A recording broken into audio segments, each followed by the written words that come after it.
ንትርኩን ተውና ምን እንደተባላችሁ ነው? ፋየው ቀስ ሰከን ረጋ በሉ።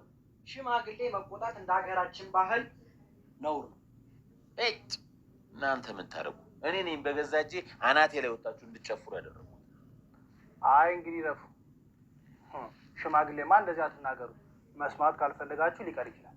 አሴር ረንዶ እባክህ ስለ እግዚአብሔር ተው አትጫወቱብኝ። ስለዚህ ጸባዮትን ያርሙ። ምን ቢሆን እኮ ሽማግሌ ነን። እንዴት ይቆጥ ምኑን ተምቹ ልንገራቸው። ምኑን? ቼኳን ለራስህ ልታበስል እንደነበረ ነው። ምን ፋኖስዬም ባልሆነ?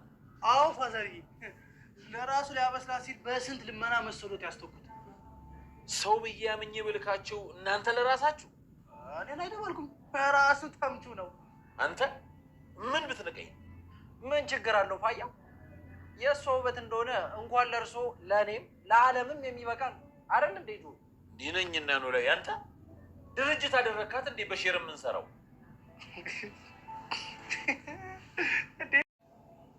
አሁን አትወጣ። ወዴት? ወደዚህ ነው።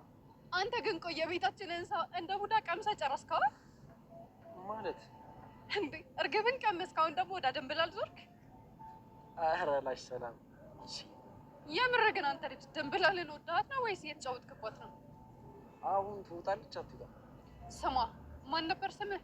ይኸውልህ ድንብላል እንደ እርግብ አይነት ሰው አይደለች። በጣም ጨዋ ልጅ ነች። እና ይኸውልህ ድንብላልን ብትጎዳት እኔ ነኝ እሺ የምገልህ። አሁን የጠየኩሽን ለምን አትነግሪኝ? ለማንኛውም ስራ ላይ ናት እና በቃ አትወጣም ማለት ነው? አይመስለኝም። አሁን ግን በሄድ ቅር ይላል። ፒስ በቃሽ። ኩሽ እሺ በቃ ቻው። ፒስ በቃሽ። ወይኔ በቃ ዛሬ ማለያት ማለት ነው። ካልወጣች እዚህ ምን እሰራለሁ? በቃ እኔ ልሂድ።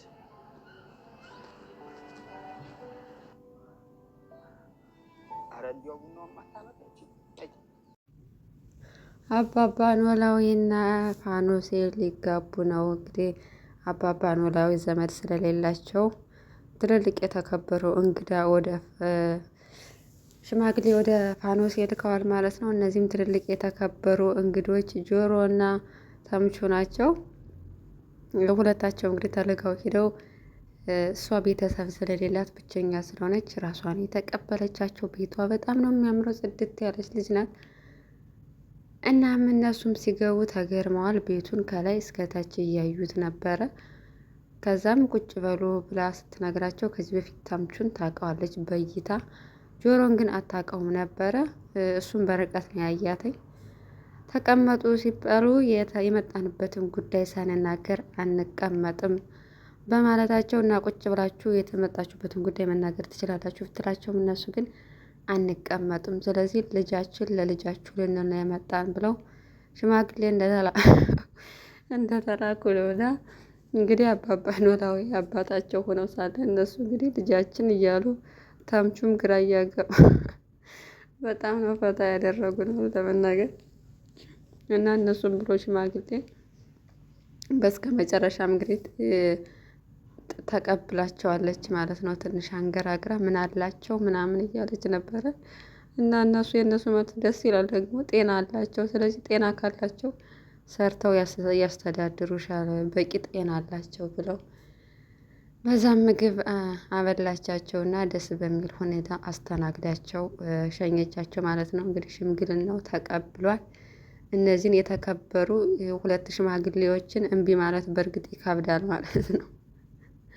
እናም ሀኒቾን አባባ ኖላዊ ጋር ሂዳ ነበር። እንግዲህ አባባ ኖላዊ እነሱን ስለላኩ ትቀበላቸዋለች ወይስ አትቀበላቸው የሚለው አሳስቧቸው ወዲያ ወዲህ እየተንጎራደዱ ነበር። ከዛ ሀኒቾ መጣ ምን ሆና ነው ብላ ስትጠይቀው ለመናገር ፈሩ። ከዛ ግን ቁጭ አድርገው ላገባ ነው ብሎ ሰርፕራይዝ ያደረጓት ማለት ነው። በእርግጥ እሷም ትፈልግ ነበር የእሳቸው ማግባት። ከዚህ በፊት ጨቀጭቃቸው ነበር እኔ ከዚህ በኋላ አልፈልግም ብለው ነው እንጂ እና አሁን በፋኖሴ ፍቅር ስለተረቱ ነው እንግዲህ አላገባም የሚለው ሀሳባቸውን ቀይረው ለማግባት ያሰቡት። እናም ጥያቄያቸውን ስለተቀበለች በጣም ደስ ብሏቸዋል። ሀኒቾም ሊያገባ እንደሆነ ስትሰማ በጣም ደስ አላተኝ።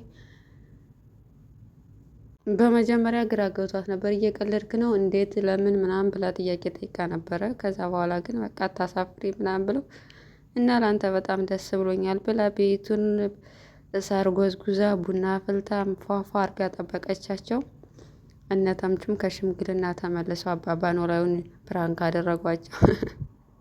ልጃችን ለልጃችን ብሎ እኔ ሀናን ጆሮ ሊጠይቅ ነው በዛው ሰበብ ብዬ አስቤ ነበር። ነገር ግን እየሸወዷቸው ነበር እና ዘራፍ ማን የደፈረኝ ብለው ሲሉ እነሱ በሳቅ ወደቁ ማለት ነው። እና በጣም ነው ደስ የሚለው በዚህ አጋጣሚ እነ ጆሮም ወደ አባባ ኖላዊ ቤት በመመለሳቸውና አብረው በመሆናቸው በጣም ደስ ይላል። እንደዚህ ሀናም አባባ ኖላዊም ተምቹም ጆሮም አንድ ላይ ቤት ሲያሳልፈው በጣም ደስ ነው የሚሉት። ፈታ ያሉት ልጆች ናቸው እና ሀኒቹን ራሱ በሳቅ ነው የገደሏት ማለት ነው ስራቸው።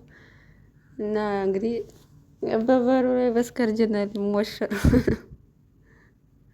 ደስ ይላል በጣም። ወይዘሮ ሜላትም ዛሬ አልታየችም። እንግዲህ እስር ቤት ናትና አባትየው አቶ መስፍን ሰላምን ለመጠየቅ ፈልጎ ነበረ እና ጥያቄ ሊጠይቃት መጀመሪያ እያሽሞነሞናት ነበር።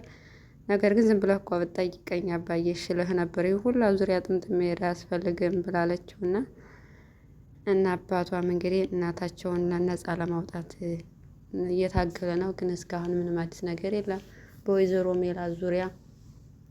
በሌላ በኩል ከወሎ ድረስ የመጣው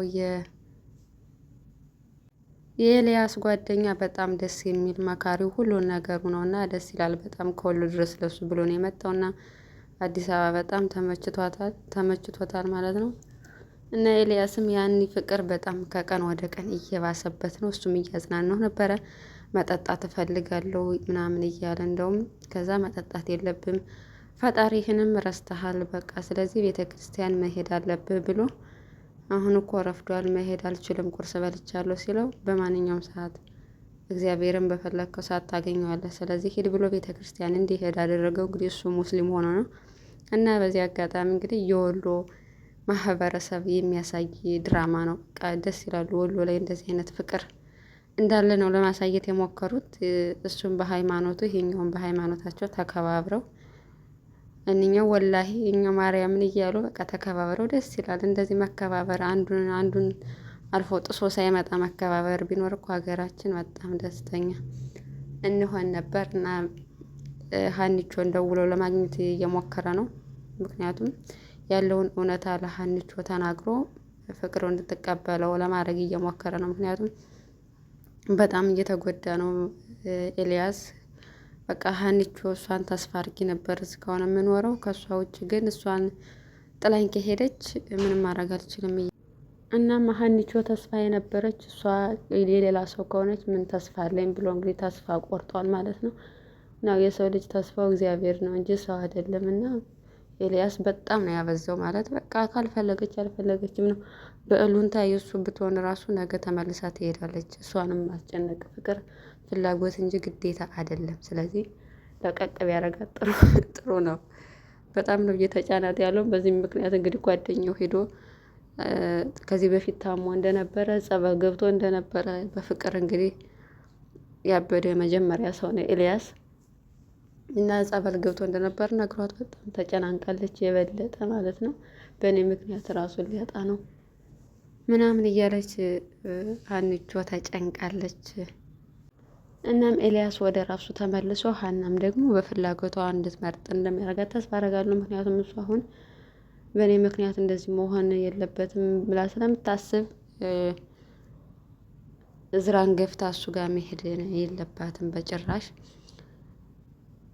ከተምቹ ጋርም ለመገናኘት ሞክራ ነበር እና ስለ ኤልያስ ጉዳይ ስታዋራው እኔም አውቃለሁ ከአንዴም ሁለቴ በተደጋጋሚ አግኝቼዋለሁ። ስለዚህ በቃ እኔ እሱ ባንቺን በጣም ይወድሻል። ስለዚህ ባንቺ ምክንያት እየተጎዳ ነው ምናምን ሲላት ያንተ ደግሞ የባሰ ጭንቀቴን አትጨምርብኝ ብለዋለች። እናም አባባን ኖላዊ ሊጋብዟቸው ነበረ እየጠበቁት ሲቀር ጊዜ የት ቆይታ ነው ቢለውም ሙድ ለመያዝ እና ለመሸወድ ሞከረ እና ፋኖሴን ተምቹ ለራሱ ሊያረጋት እንደነበር ሲነግሩ አባባ ኖላዊ ዘራፍ እና በጣም ነው እየቀለዱ አባባ ኖላዊ ላይ እየቀለዱባቸው ያሉት ማለት ነው እነዚህ ሁለት ልጆች። ፋኖሴን በጣም ደስ ብሏት ልታገባ እንደሆነ እስር ቤት ሄዳ ለእርግብ ነገረቻት። እርግብም ያው ከዚህ በፊት ጠርጥራ ስለነበረ የሀኒን አባት ነው የምታገቢው ብላ ስትላት እንዴት አወቅሽ አለቻት። አይ ከዚህ በፊት ሁኔታች ስላየው ጠርጥሬ ነበርና ነገርሽው ወይ ብላ ስትጠይቃት የተምቹን ጉዳይ አልነገርኩትም ራስቸው በጣም ይቅርታ አለቻት። እና ግን አግኝተሽው ነበር ወይ ስትላት አዎ አግኝቼው ነበር፣ እንደውም አንድ ሽማግሌ እሱ ነበር። በጣም ሳቀች እና ያው አግኝታ እስር ቤት መጥቶ እንዲጠይቃት ትፈልጋለች። እርግብ ግን እሱ ሄዶ ይጠይቃታል አይጠይቃት የሚለው ሌላ ጥያቄ ነው። ምክንያቱም በጣም አዝኖባታለኝ። ረጅም ጊዜ እሷ ጠፍታለች እና በተገኘች ሰዓትም እየፈለገት አይደለም እና እሱም ከረጅም ጊዜ በኋላ ድንብላል ናፍቀው ሰፈር ሄዶ ነበረ እሷን ለማግኘት ምናልባት ከሰፈር ከቤት ስትወጣ አገኛታለሁ ብሎ፣ ግን ድንብላልን ሳይሆን ሰላሚናን ያገኛት እና አለህ እንዲህ አንተ በህይወት የት ነህ የጠፍተህ ነው ምናምን ብላ ሰላሚና አዋራችሁ ማለት ነው። እና እሱም ድንብላልን ለማግኘት ይሄዳል። በጣም ነው ደስ የሚላት ድንብላል፣ ምክንያቱም ተጨንቃለች ስለሱ ሁሌም እያሰባች ነበር እሱ ያስታውሳትም እንጂ። እና የኤልያስ ጓደኛም በስከ መጨረሻ ሀኒቾን አገኛተኝ። ተቀጣጥረው ተገናኙ። ስላለበት ሁኔታ ነገራተኝ። እንግዲህ ፈቃደኛ ከሆነች ወደ ኤልያስ ትመለሳለች፣ በግድም ቢሆን ማለት ነው። እሱ ከሚጎዳ ብላ ሀኒ እኮ ጅላም ሆና ትመለስ ይሆናል። እኛም ማለት በኢሉንታ ምናምን የሚባል ነገር የለም፣ ፍላጎት ነው የሰው ልጅ እና በቃ አለቀ። ከእዝራ ጋር ሆኜ አለቀ ደቀቀ። እና ግን ስለተገናኙ ስለአባባ ኖላዊ ምናምን ሁሉንም ነገር ጠየቃተኝ።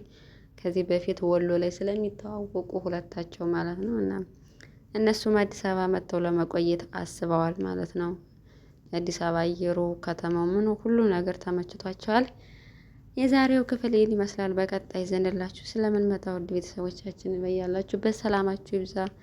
ቻናላችን አዲስ ከሆናችሁ ሰብስክራይብ አድርጉ፣ ሼር አድርጉ። እናመሰግናለን። በያላችሁበት ሰናይ ጊዜ ተመኘንላችሁ።